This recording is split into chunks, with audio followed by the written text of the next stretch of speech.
దోషము లేని దేవునికి మహిమ కలుగునుగాక. ప్రియ స్నేహితులందరికీ దివ్య వాక్యోదయం. ఈనాటి పాఠ్యభాగము లూకా 23:32. మరి ఇద్దరు ఆయనతో కూడా చంపబడుటకు తేబడిరి. వారు నేరము చేసిన వారు. ఇద్దరు నేరస్తుల మధ్య యేసయ్య వ్రేలాడుతూ ఉన్నాడు. ఆయన పరలోకాన్ని విడిచి తల్లి గర్భములో నుండి ఇహలోక గృహానికి వచ్చినవాడు. అలా దేవుడు దిగి రావడం చాలా కష్టం. శిశువుగా ఉన్నప్పుడు నరహంతకుల చేత చుట్టబడడం వల్ల ఐగుప్తుకు పారిపోవలసి వచ్చింది.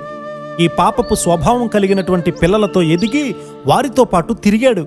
12 ఏళ్ల వయసులోనే దేవాలయములో ఆత్మీయ విషయాలను చర్చించారు.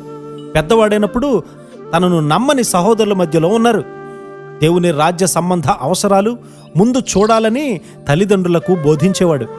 తన సేవ ప్రారంభంలో శిష్యులను ఎన్నుకున్నారు.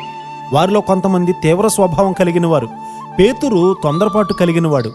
యోధా ఇస్కరియోతు ఒక వేషధారి. అనుమానించే తోమా అనేవారు కూడా వారిలో ఉన్నారు. పాపంతోనూ స్వనీతితోనూ ఉన్నటువంటి పరిసయ్యులు పిలిచినప్పుడు భోజనానికి కూడా వెళ్ళాడు. ఇలా తనను తాను తగ్గించుకుంటూ జక్కయ్య ఇంటిలోనికి సహితం ఆయన వెళ్ళాడు కదా. ఇప్పుడు శిలువ మీద ఉన్నప్పుడు ఇద్దరు దొంగల మధ్య ఉన్నారు. ఇలా తనను తాను పాపులతో పాటు గుర్తింపబడ్డాడు. ఈ సంకల్పముతోనే ఆయన భూలోకానికి వచ్చారు కూడా. ఆయన తన మార్గంలో దిగజారిన మానవ స్వభావాన్ని ఎదుర్కొన్నాడు. పేదలైన వారితో పాటు కలిసి జీవించాడు. పరిశుద్ధత, ప్రేమ లేకుండా చెడు తలంపులతో ఉన్నటువంటి హృదయమే నరకం. పరిశుద్ధులు, దేవదూతలు మనతో పాటు నివసించలేరు. క్రీస్తు క్రిందికి దిగి సంపూర్తిగా పాపులతో గుర్తింపబడ్డాడు. బరబ్బా అనే ఒక నరహంతకునికి బదులు అతని స్థానములో ఈయన నిలిచారు కూడా. పాపుల యొక్క సమస్యలు ఆయనకు తెలుసు. మన పాపాలను యేసుక్రీస్తు వారు తనపై వేసుకొని మానవుని విష స్వభావాన్ని దిగమరింగాడు కదా. మనతో పాటు జీవించాలని ఒక నేరస్తుని వలె మరణదండన పొందేంతగా దీనుడైపోయాడు కదా.